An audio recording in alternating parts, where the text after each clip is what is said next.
Sans elle, le poulet du dimanche n'aurait pas le même goût. Le hamburger ne serait pas aussi populaire. Les baraques à frites n'existeraient pas. Faut manger maintenant? Croustillante ou moelleuse, à table ou dans la rue, en cornet ou en accompagnement, la frite est une star.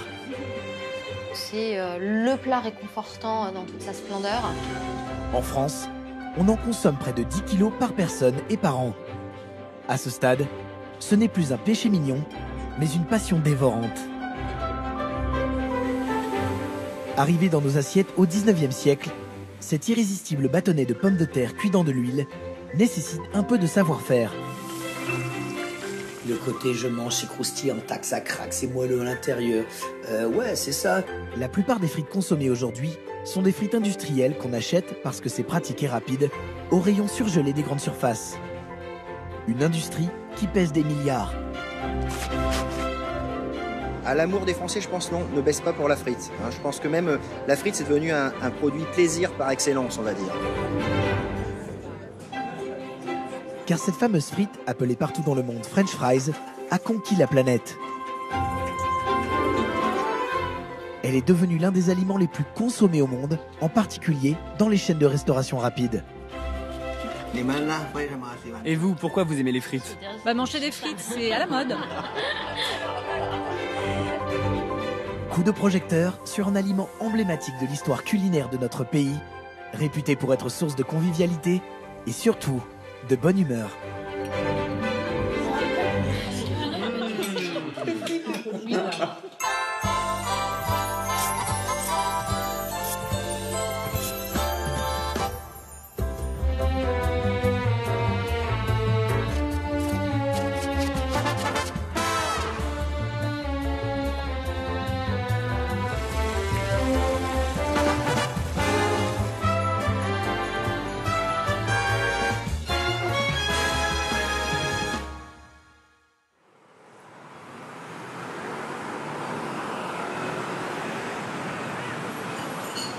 Ok, entrée du jour, carpaccio de Saint-Jacques. Carpaccio de Saint-Jacques, huile d'olive, citron. Alors, on a de très belles entrecôtes qui sont arrivées. Ce serait bien de les vendre. Entrecôtes, frites fraîches, croustillantes comme d'habitude. Je compte sur vous pour en vendre. Bon service, bon courage. Bon service. Pour savoir ce que c'est qu'une bonne frite, nous nous sommes rendus dans une grande brasserie parisienne. On y sert une cuisine bourgeoise, aux viandes et poissons très souvent accompagnés de la belle croustillante. Plusieurs fois par semaine, à l'heure du café crème, le livreur de pommes de terre débarque de province avec ses sacs, portés sur l'épaule, comme le veut la tradition. Ok, on va prendre les grosses comme d'habitude, les autres on les garde pour la purée. Il faut bien m'enlever les yeux là, sur les pommes de terre, d'accord? Fais ça nickel, enlève tout. Faut que ce soit bien propre. C'est de la belle pomme de terre, ça se respecte. C'est le fond du bac. En cuisine, le chef Didier Doucet supervise les opérations. 2 commis sont dédiés à plein temps à l'épluchage, au lavage et à la coupe des pommes de terre frites. Alors nous, on a pour politique de faire des grandes frites, longues, avec une belle pomme de terre, et faites quasiment la minute. Alors c'est un travail physique, hein. Ça se mérite la frite. Ici, pas de produits surgelés. La frite est faite maison et n'aura donc subi aucune transformation industrielle avant d'être servie aux clients. On a choisi déjà de faire de la frite fraîche. Alors certes, c'est un coût personnel, hein, c'est évident. Maintenant, on veut faire aussi plaisir aux clients et manger une bonne frite, quoi. Il n'y a pas de secret aujourd'hui, je crois. Je crois que c'est important de faire du produit frais. À l'heure du coup de feu, le défi culinaire sera de servir la frite à point. La double cuisson, c'est là qu'est le secret pour qu'une frite soit dorée, moelleuse dedans, croquante dehors. Il faut la cuire, puis la frire en 2 temps. On blanchit la pomme de terre pour un premier bain. C'est-à-dire on la fait cuire, elle cuit à poche. On l'appelle pocher, d'accord? On va l'enlever avant coloration. Et après on la plongera juste avant d'envoyer. Nous aimons la frite à la folie. Et s'il y a bien un endroit où nous préférons la déguster, c'est au restaurant. C'est ce qui ressort de l'étude d'un célèbre organisme de sondage qui a étudié notre façon de la consommer. La corvée de patates, associé aux odeurs de friture persistantes, nous rendrait paresseux. Le boom du hamburger y serait également pour beaucoup. 3, 4, 61, 2 burgers saignants avec 2 frites, on y va. Oui, chef. Ok, ça marche, la filet de bœuf bien cuit, frites béarnaises. Allez, on passe en enlève, s'il vous plaît. Aujourd'hui, 2 assiettes sur 3 au restaurant sont servies avec des frites. C'est 2 fois plus qu'il y a 10 ans. Mais alors, qu'est-ce qui fait le succès de cet aliment en France? Nous vous invitons à partir à la découverte de cette patate frite qui n'est pas prête de déserter nos assiettes. Une bonne frite, c'est du croquant, du craquant. Il faut que ce soit gourmand. Il faut que ce soit bon en bouche, il faut qu'il y ait une belle odeur. Les autres, on est attaché à nos frites, quoi. Et ça reste, je pense, le produit phare et phare pour bien longtemps. Encore beaucoup d'années.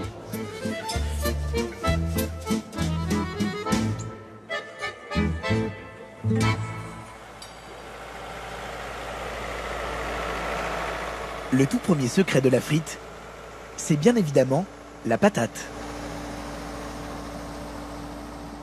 Et c'est dans le nord et l'est de la France, comme ici dans l'Aube, que se concentre le plus gros de la production nationale. Le climat y est idéalement tempéré pour cultiver la pomme de terre, ce tubercule qui est arrivé en Europe d'Amérique du Sud au XVIe siècle.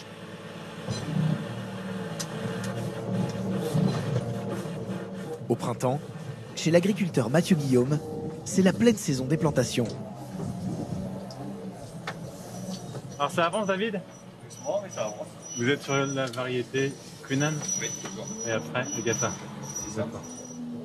Saviez-vous qu'il existe des pommes de terre uniquement cultivées pour faire de belles frites?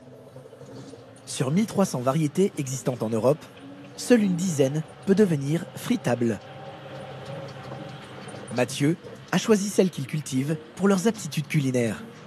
Leur taille et la qualité de leur chair feront le moelleux et le croustillant de la frite. Avec des pommes de terre différentes, on fait des frites différentes. Donc j'ai choisi ces 3 variétés qui font de très belles frites. Donc ici on a la Queenan, ensuite on a l'Excellency, et la dernière c'est l'Agria, donc c'est la variété phare de l'exploitation. Elle est très croustillante, beaucoup d'amidon, donc c'est une pomme de terre qui se tient très très bien et qui a un jaune vraiment exceptionnel. Il n'y a aucune pomme de terre qui peut avoir le même jaune que l'Agria. Elle résiste à toutes les modes, ça fait plus de 20 ans qu'elle existe et elle parcourt les années et les gens l'aiment toujours autant. Il y a quelques années, quand Mathieu a repris la ferme familiale où son père cultivait déjà des pommes de terre, il s'est mis à produire de la frite. Le succès grandissant de cet aliment n'a pas échappé à se diplômer d'une grande école de commerce. Tout au long de la saison, ces pommes de terre sont acheminées dans l'usine qu'il a fait construire près de ses champs. Elles y sont pelées, nettoyées, découpées et emballées sous vide pour fabriquer des frites fraîches sans aucun agent de conservation. Un produit qu'on doit consommer dans les 3 jours. Il va s'écouler environ 45 secondes entre le début de la chaîne et l'ensachage. C'est très très très rapide. Alors il y a certains faiseurs de frites qui incorporent de l'azote au lieu de faire du sous-vide. Ça sert à prolonger la durée de vie de 24 à 48 heures du produit. Nous, on pense que si on livre les clients 2 à 3 fois par semaine, il n'y a pas besoin d'utiliser de la chimie et donc on reste tout à fait naturel. Mathieu a eu le nez creux. En surfant sur un nouveau produit, la frite fraîche, son business a décollé.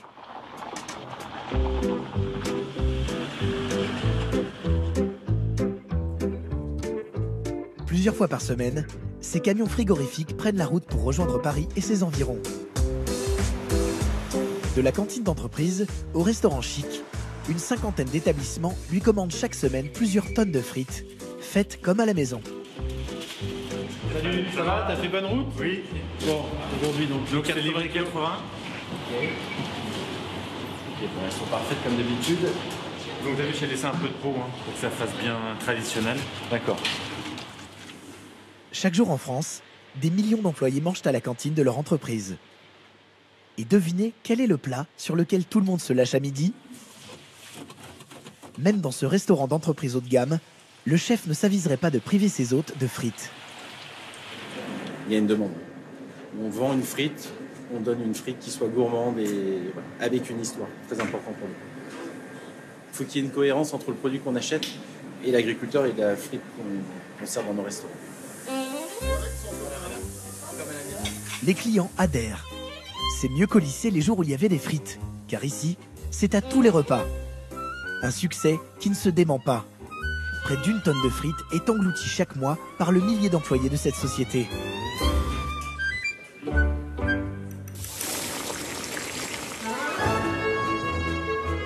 Si la frite est associée au patrimoine culinaire français, un autre pays défend farouchement sa paternité.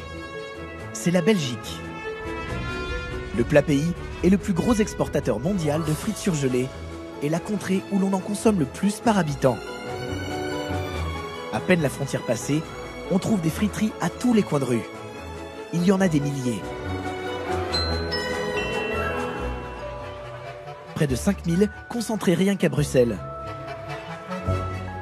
Des Belges, des étrangers, chacun est venu chercher ce petit plaisir régressif qu'on mange avec les doigts et surtout avec plein de sauces.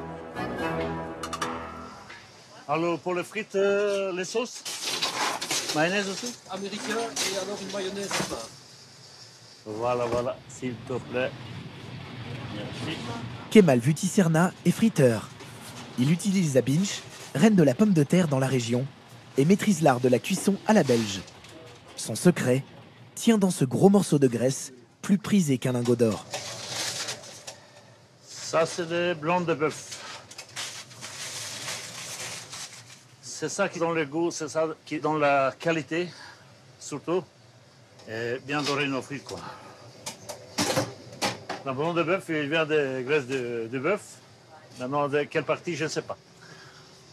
Les bouchers qui savent, c'est leur métier.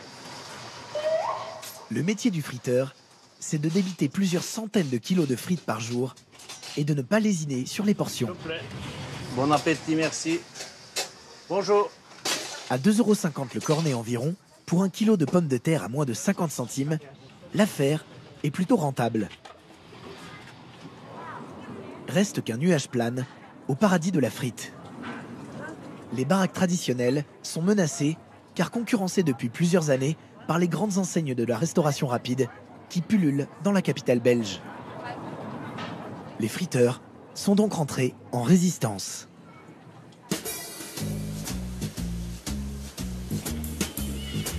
Ce soir, à la mairie de Bruxelles, sur la Grand Place, on part en croisade pour sauver les friteries.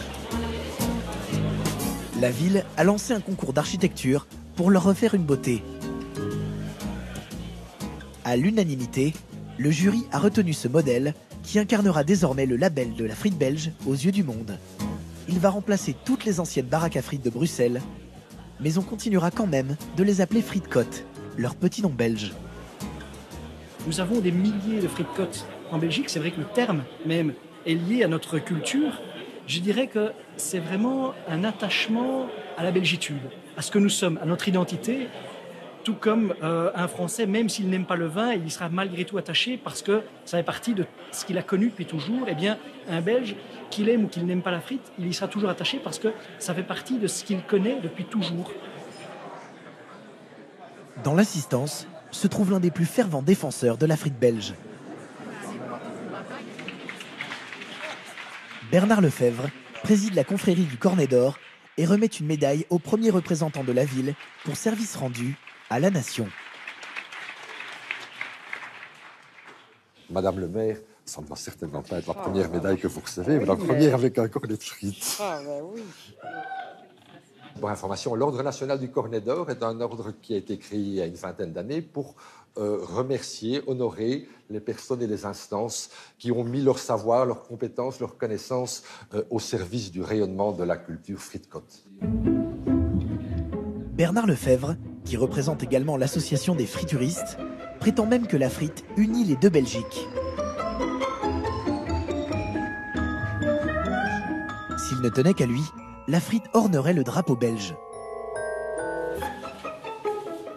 Le cornet de frites est également le logo de notre association nationale. En fait, le logo de l'association nationale, c'est notre drapeau. La frite correspond à notre façon de vivre en Belgique.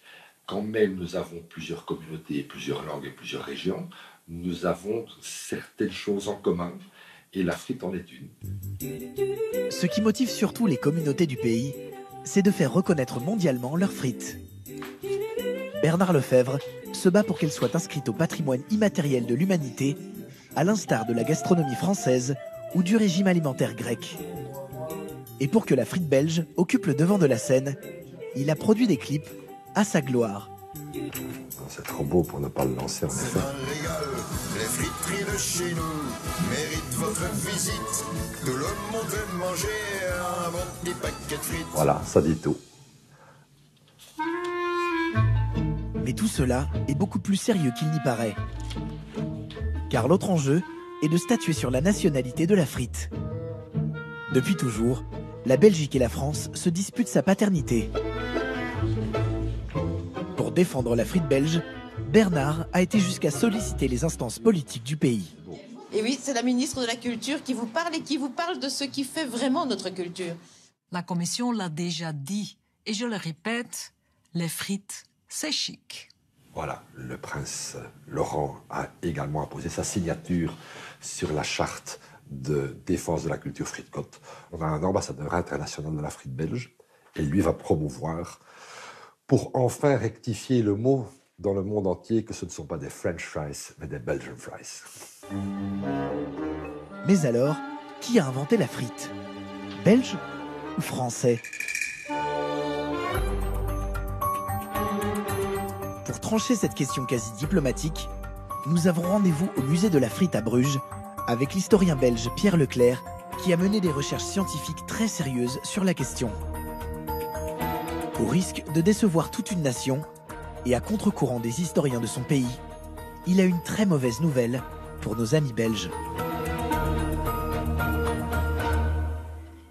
Le véritable acte de naissance de la pomme de terre frite, il se passe à Paris à partir de la fin du XVIIIe siècle et va vraiment se concrétiser dans les années 1820 et surtout 1830. Là, dans les rues de Paris, on a des vendeuses de friture qui se promènent dans les rues, qui sont sur le Pont Neuf, qui sont au bord des quais. Et alors, dans les années 1830, cela devient un véritable phénomène culturel. On n'a pas un roman populaire parisien ou une pièce, un vaudeville parisien sans sa vendeuse de pommes de terre frites, sans son paquet ou son cornet de pommes de terre frites, car le cornet de pommes de terre frites apparaît à ce moment-là aussi. Donc la pomme de terre frite devient un élément identitaire du Paris populaire au début du XIXe siècle. Nous sommes donc retournés au pays natal de la frite. La frite française est tellement célèbre qu'elle suscite même des vocations. Anne de la Forest, autoproclamée fritologue, donne des cours pour tous ceux qui veulent apprendre les ficelles pour bien la préparer chez eux. Certains accourent même de New York ou de Pékin. Et la première leçon commence chez le primeur. Bonjour Sandrine, ça va bien? Ça va bien, et toi? Ouais, super. Est-ce que t'as de la grilla? Oui, oui.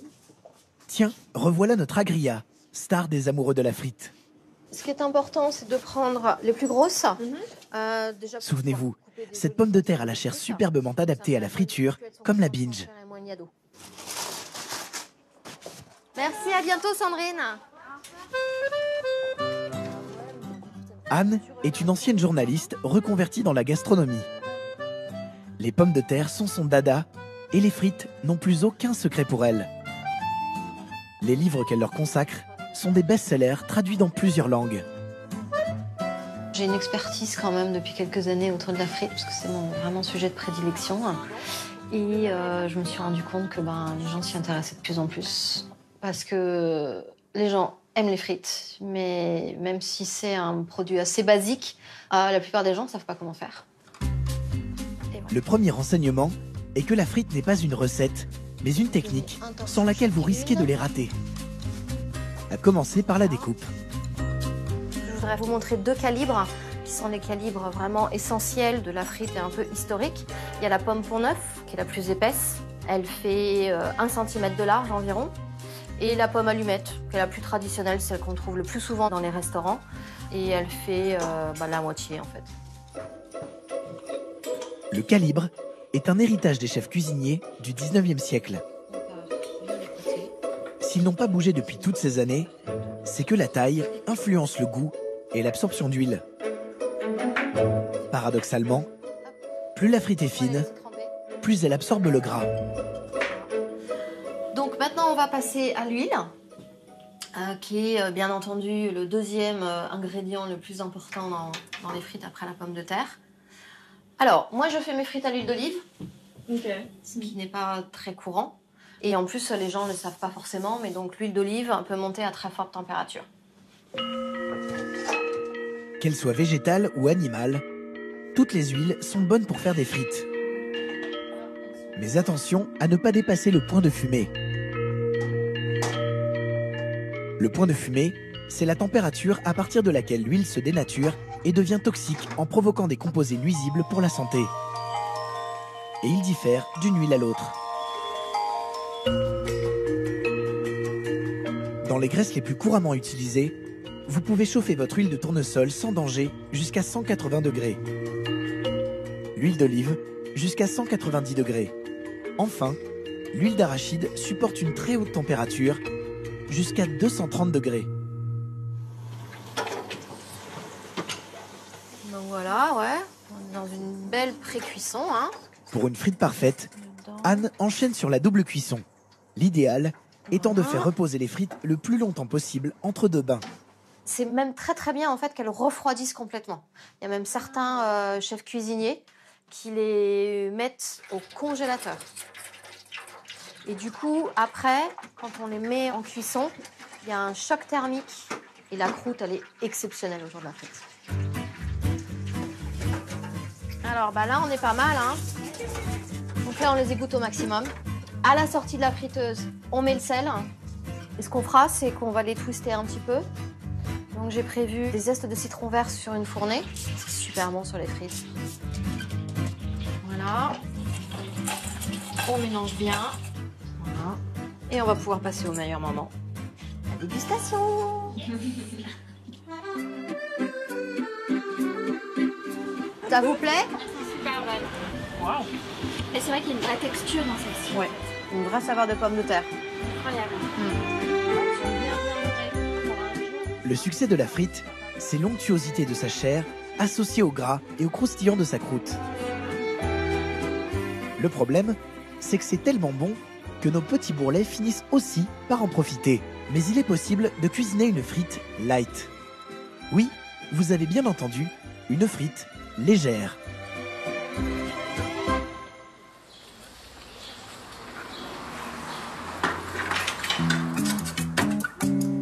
Un homme s'est penché sur cette question cruciale. Il s'agit de Hervé Tisse, chercheur au Collège de France. Cet éminent spécialiste de la gastronomie moléculaire nous livre le secret infaillible d'une frite plus diététique. Pendant que ça frit, un bâtonnet de pommes de terre qui frit, vous voyez les bulles de vapeur qui sortent. Si ça sort, c'est que c'est sous pression. Si c'est sous pression, l'huile ne peut pas rentrer. L'huile ne rentre que quand vous sortez le bâtonnet de l'huile et qu'à ce moment-là, elle se refroidit parce qu'elle se met à absorber l'huile qui est en surface. Mais si vous l'avez épongée, il n'y a pas d'huile à absorber. À ce moment-là, vous avez une frite beaucoup moins grasse.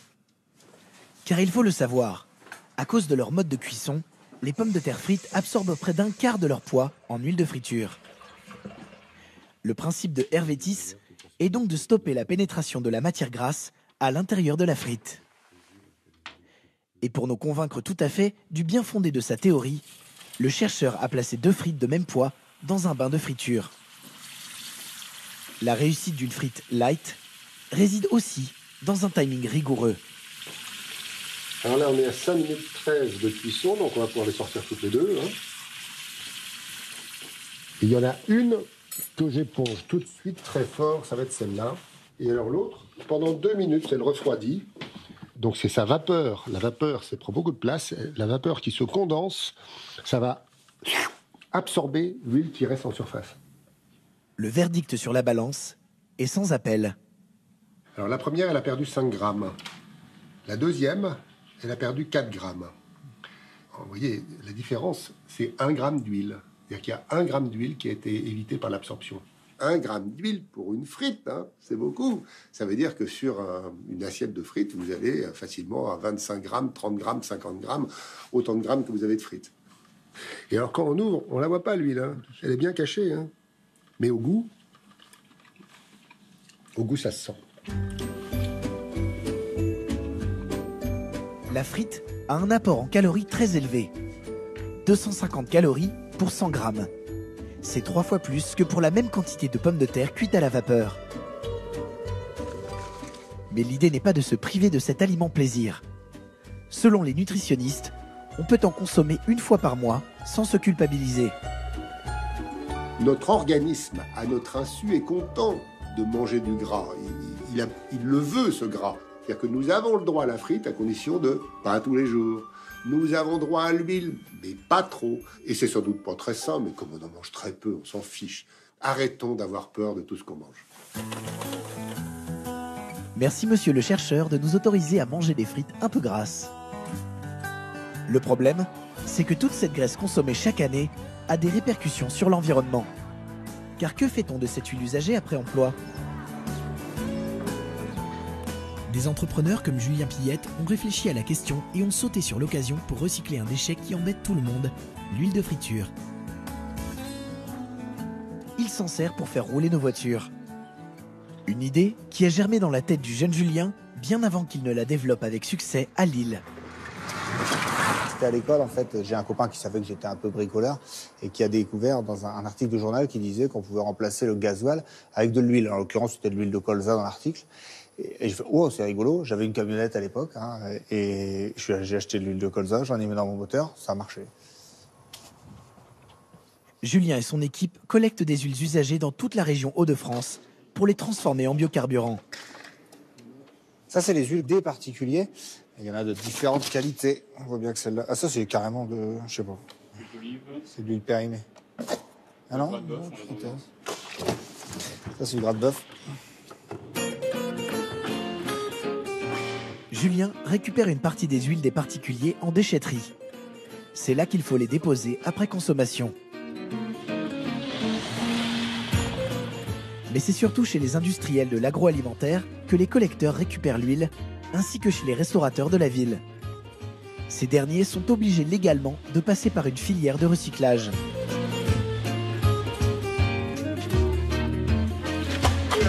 Merci. On change l'huile 2 à 3 fois par semaine. Dès qu'elle est plus suffisamment translucide, dès qu'on a passé suffisamment de bain dedans.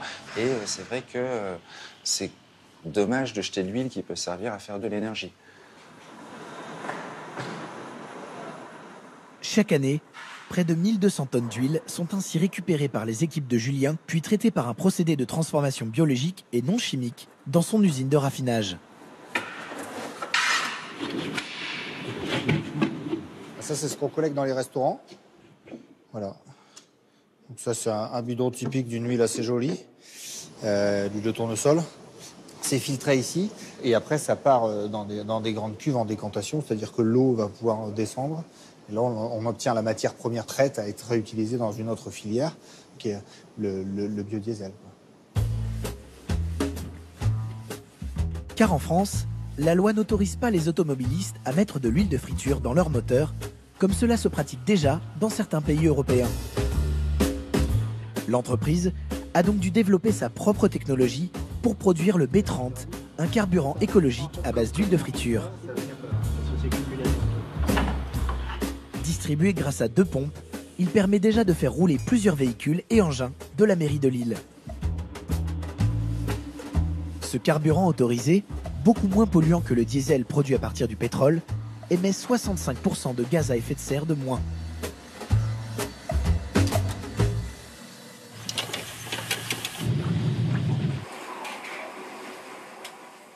En France, près de 180 millions de litres d'huile de friture sont consommés chaque année. Un vrai gisement capable de faire rouler les voitures du futur sans abîmer la nature. Et tout cela grâce à nos frites.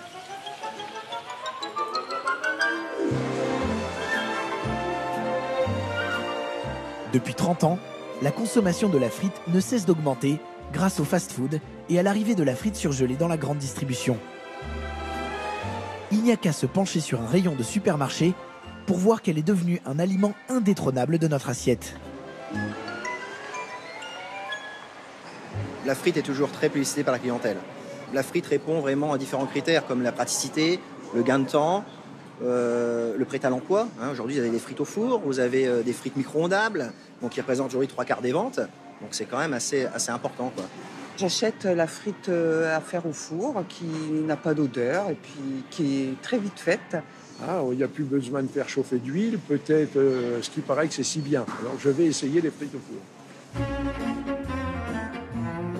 Cette frite surgelée et pré-cuite par les industriels permet effectivement d'être dégustée 20 minutes à peine après être sortie du congélateur. Mais à quel prix ? Car pour avoir des frites prêtes à consommer, il a fallu que les géants de l'agroalimentaire développent des techniques très loin du naturel de nos frites maison.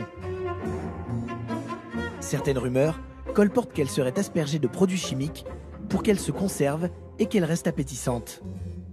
D'autres voudraient même qu'il n'y ait pas de pommes de terre dans ces belles blondes. Nous avons voulu en savoir un peu plus.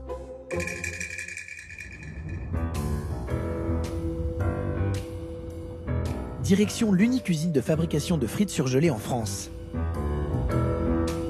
Elle se trouve à Matougues, dans la Marne. Un bâtonnet sur 3 consommé dans l'Hexagone sort des lignes de production de ce géant canadien. Notamment ceux vendus dans le plus connu des fast-foods américains. Malheureusement, nous n'avons pas été autorisés à pénétrer dans le sein du sein.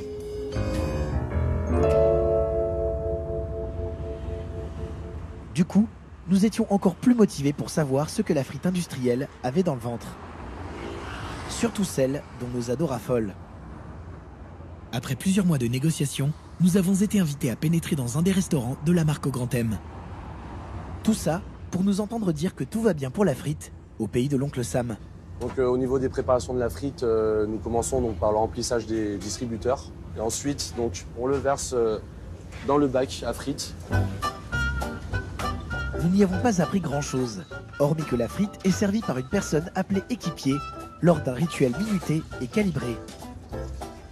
Le même partout dans le monde. C'est tout programmé, donc au bout de 3 minutes, ça va sonner. Quant à la quantité de pommes de terre présentes dans les frites et la présence de produits chimiques éventuels, là encore, tout va bien dans le monde de monsieur l'équipier.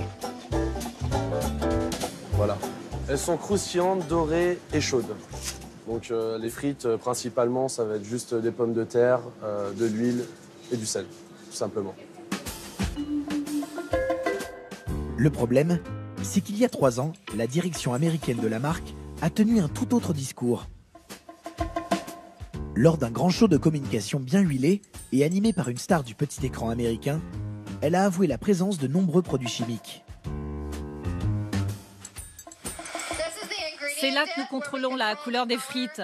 Nous ajoutons du dextrose, du sucre naturel si tu préfères, pour qu'elles gardent une couleur uniforme. Et toujours pour des questions de couleur, on ajoute aussi du pyrophosphate. Et c'est quoi ça? C'est pour qu'elles ne noircissent pas après congélation.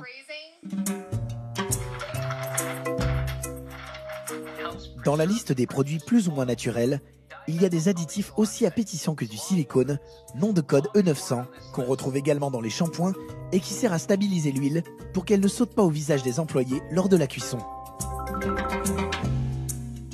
Sur la question, la direction française est toujours restée un peu floue.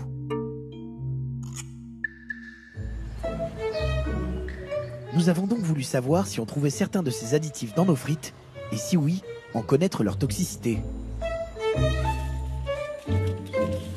Nous nous sommes donc rendus dans un laboratoire d'expertise à la recherche du BHQT, un antioxydant, et du pyrophosphate de sodium de la famille des polyphosphates, tous deux présents dans la frite américaine. Après quelques semaines d'expertise, le toxicologue Stéphane Pirnet, qui ne connaît pas l'origine de la frite, nous livre enfin ses résultats d'expertise. Les antioxydants, c'est ceux qui permettent au corps gras de ne pas rancir, de ne pas noircir. Donc, ce qui va permettre en fait, de faire perdurer la frite Et donc, on en a cherché 4. Et en fait, les résultats obtenus montrent qu'il n'y en a pas. Pas d'antioxydants dans les frites françaises, c'est déjà ça. Mais qu'en est-il des autres additifs recherchés, comme les polyphosphates, utilisés pour conserver l'humidité de la frite, épaissir sa croûte et lui donner du croustillant? À haute dose, il serait suspecté de provoquer des insuffisances rénales. Et ceux-ci, on en a cherché 4. Et parmi ces 4, on en a retrouvé 2. C'est des additifs très connus, très classiques. Maintenant, en termes de toxicité, ces additifs ne posent pas de problème sur la santé du consommateur. Il y a ce que l'on appelle une DJA, une dose journalière admissible. Et spécifiquement dans les frites, il faudrait, pour qu'on commence à dépasser cette dose qui est tolérable pour un individu, il faudrait qu'on soit dans un cas de figure assez particulier, par exemple un enfant en bas âge, et qui en mangerait plus d'1 kilo par jour. Le cas de figure semble assez peu probable. Résultat, il n'y a donc rien à craindre du côté des additifs. Les Américains semblent avoir eu beaucoup moins de chance que nous. Vous vous posez des questions, moi aussi, alors continuez de me les poser et je vous répondrai. Pourtant, il y a bien une substance dont il faut se méfier quand nous mangeons des frites. Elle est reconnue comme toxique, c'est l'acrylamide. Classée cancérogène probable pour l'homme par l'Agence internationale de recherche sur le cancer, cette substance apparaît spontanément lors de la cuisson de la pomme de terre frite. Et c'est à l'œil que vous allez la repérer, comme sur ce nuancier. Que la frite soit maison ou surgelée, quel que soit son mode de cuisson, plus elle devient brune, plus son taux d'acrylamide augmente. L'idéal étant qu'elle reste d'un beau jaune clair.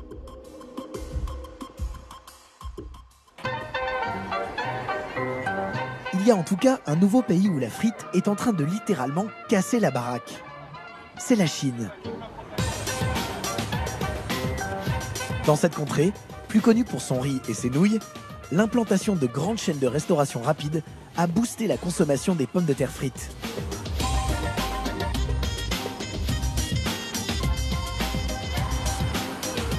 Depuis le tout premier fast-food ayant fait son apparition sur la place Tiananmen à Pékin il y a 3 décennies, les enseignes se sont multipliées par milliers, diffusant largement un mode de vie à l'occidental.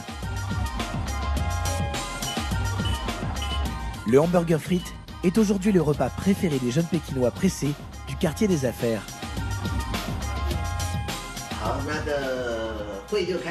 Bon allez les jeunes, la réunion est finie. Qui a faim?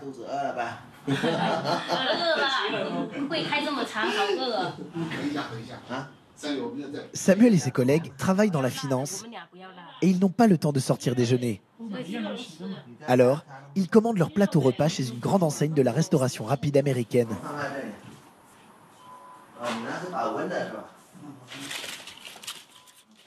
Leur repas se compose d'aliments qu'ils ne consommaient pas encore il y a quelques années. Les mêmes que ceux des pays les plus industrialisés du monde, à commencer par nos frites. Aujourd'hui, la Chine est branchée. On vit comme tout le monde. Donc manger des frites, c'est un moment de plaisir que les jeunes apprécient vraiment. Et vous, pourquoi vous aimez les frites? Manger des frites, c'est à la mode. Moi, je pense qu'il y a 10 ans, voire 20 ans, la nourriture n'était pas très variée en Chine. Il n'y avait pas beaucoup de choix, quoi. Et donc, à cette époque, manger des frites, c'était vraiment quelque chose d'incroyable, de nouveau, et puis c'était même une façon de montrer que tu étais riche. Oui, c'est ça. C'était une façon de bluffer les gens. Alors qu'aujourd'hui, manger des frites, c'est surtout se faire plaisir et puis varier son alimentation. La mode de la frite à Pékin a tellement séduit les consommateurs qu'elle se répand aujourd'hui dans toutes les grandes villes chinoises. Comme à Shanghai. Ici, sur le Bund, l'avenue la plus chic de la ville, un Français tente d'imposer la frite chez les restaurateurs.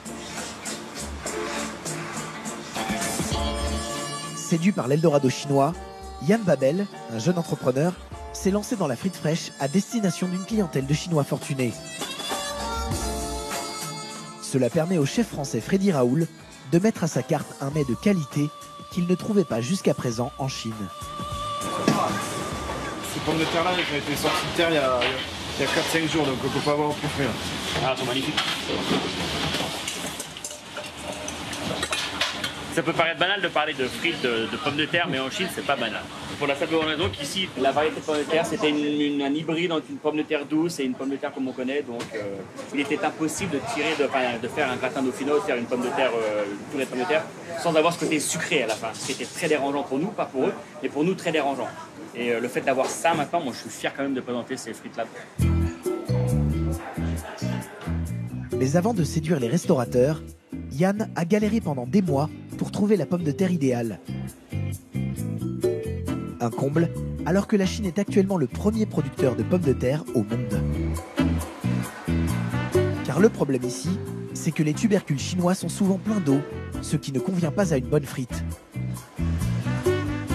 Le français, lui, souhaite une variété à chair sèche avec beaucoup d'amidon pour obtenir le même croustillant que la frite française. C'est donc sans relâche qu'il continue à parcourir les marchés chinois, comme ici, au Rungis local.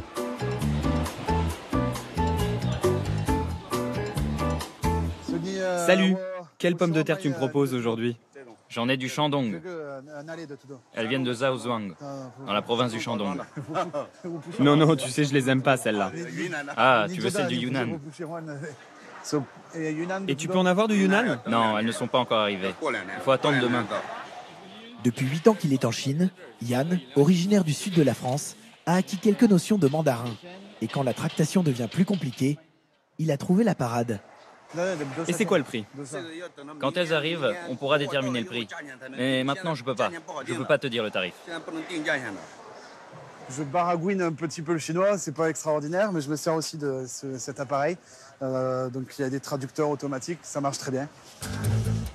Pour attaquer le marché chinois, Yann a bien des obstacles à dépasser. Et la qualité des pommes de terre n'est pas son seul problème. La Chine ne maîtrisait pas le process de la frite fraîche et il a dû importer des machines spécifiques pour assurer sa production. Pour couronner le tout, il a parfois des surprises avec ses fournisseurs qui ont du mal avec ce produit venu d'ailleurs. Il y a des sacs où les pommes de terre sont trop petites. Et donc moi, les pommes de terre qui sont comme ça, je peux pas faire des belles frites. C'est simplement que les personnes qui ont rempli les sacs, ils ne lui auront pas demandé certaines exigences. Donc moi, je me retrouve avec des pommes de terre inutilisables. Pour faire des belles frites, il faut vraiment avoir des pommes de terre calibrées. Ça prend du temps à leur expliquer. Là, ce fournisseur, c'est la deuxième fois qu'on travaille ensemble. Donc il faut un peu de temps pour se mettre d'accord. Mais on va y arriver. Notre Français a beau être ambitieux, il n'est pas le seul à convoiter le vaste marché chinois.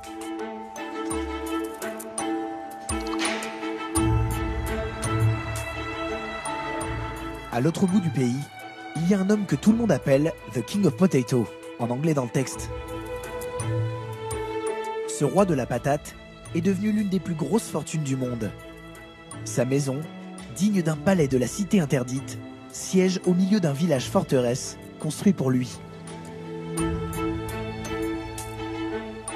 Liang Chisen doit sa fortune au fameux tubercule. Grâce à sa pugnacité, Yann est parvenu à obtenir un rendez-vous. Son objectif, trouver enfin la pomme de terre qui lui permettra de cartonner dans son business. Ah, c'est une belle bouteille. Merci.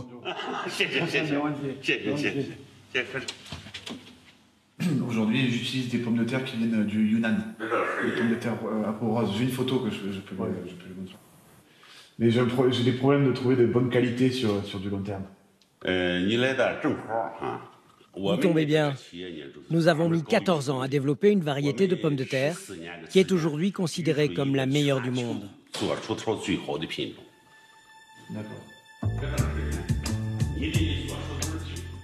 L'homme d'affaires Liang Chisen a commencé à s'intéresser aux tubercules dans les années 90, le jour où il a découvert que les pommes de terre servant à faire les frites des fast-foods n'étaient pas produites en Chine. En quelques années, le businessman est devenu le premier producteur de pommes de terre chinois. À la tête de plusieurs laboratoires, Il a même créé de nouvelles variétés, dont son chef-d'œuvre, un tubercule du nom de Chisensis, qu'il est très fier de présenter aux petits Français. La taille. Je pense que c'est les plus grosses que j'ai eu l'occasion de voir. Une belle pomme de terre comme moi j'ai à l'usine, ça doit faire à peu près 2/3 de celle-ci. C'est rare de voir des pommes de terre.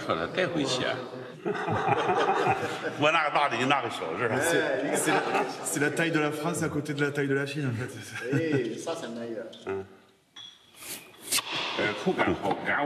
Elle est parfaite pour faire des frites. Et elle a vraiment bon goût. 15 ans d'investissement scientifique et financier plus tard, ce bijou gros calibre sera bientôt cultivé et commercialisé partout dans le pays.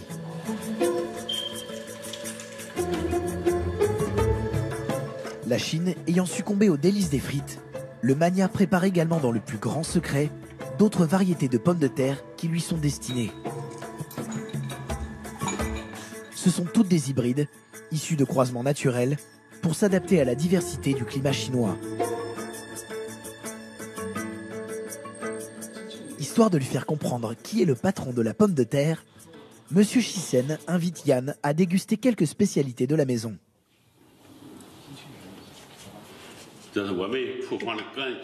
Ça fait des grosses frites. Le goût est très bon. Je ferai essayer à certains de mes chefs avec qui je travaille à Shanghai. Et j'attendrai leur retour et puis je vous dirai.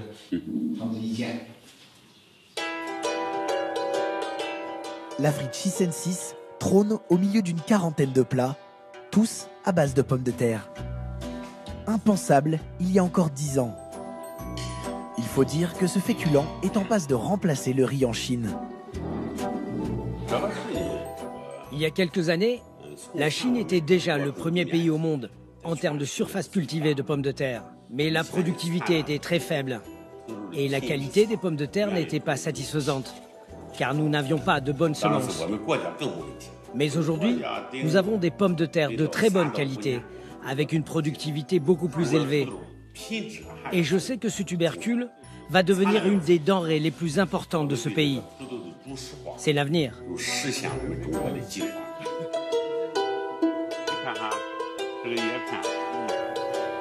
Aujourd'hui, c'est même le gouvernement chinois qui a décidé de doper la production de pommes de terre à l'échelle de tout le pays, car elle a une meilleure valeur nutritionnelle et sa culture nécessite moins d'eau que le riz. Autant dire que demain, les frites dans nos assiettes ont toutes les chances de devenir Made in China.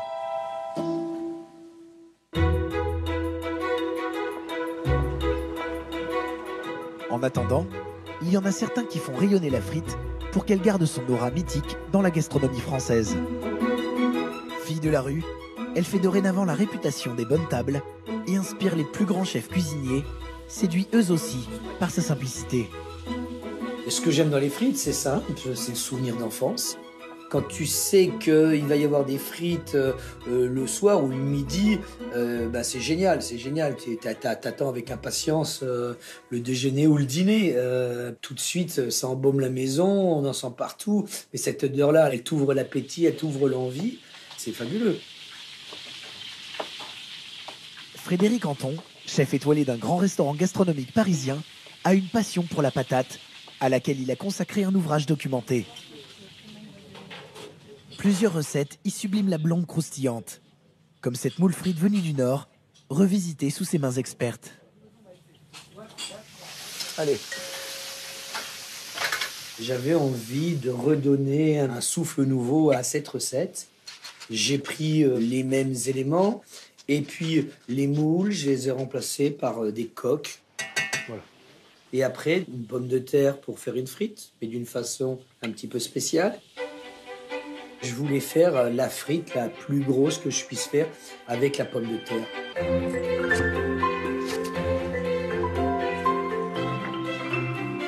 Tous les gens ont envie de manger des frites. Et moi, j'ai ce même envie-là. C'est vrai que le côté gras, le côté avec les doigts, le côté je mange, c'est croustillant, tac, ça craque, c'est moelleux à l'intérieur. Ouais, c'est ça. Une bonne pomme de terre, bien blanchie, bien confite, bien croustillante. Ouais, c'est quand même top. Si c'est bien fait. Oui, C'est bien cela la frite. Un petit joyau qui, depuis le 19e siècle, n'en finit pas de combler nos désirs gourmands. On va terminer notre frite. On va ajouter de la fleur de sel, de la mignonnette de poivre dessus et de la ciboulette. Donc on met après notre frite sur un linge pour enlever un petit peu le gras qu'il pourrait y avoir. La manger, d'accord, obligatoirement avec les mains parce que ça c'est hyper important. Et puis après le côté moelleux de la coque légèrement piquante avec une cuillère. Donc voilà un petit peu la recette, c'est le remix tout simplement de la moule frite. Il n'y a plus qu'à la déguster. Car le succès de la frite, c'est ça. Dans les cantines, dans les baraques, comme dans les palaces, sur la table, elle fait l'unanimité.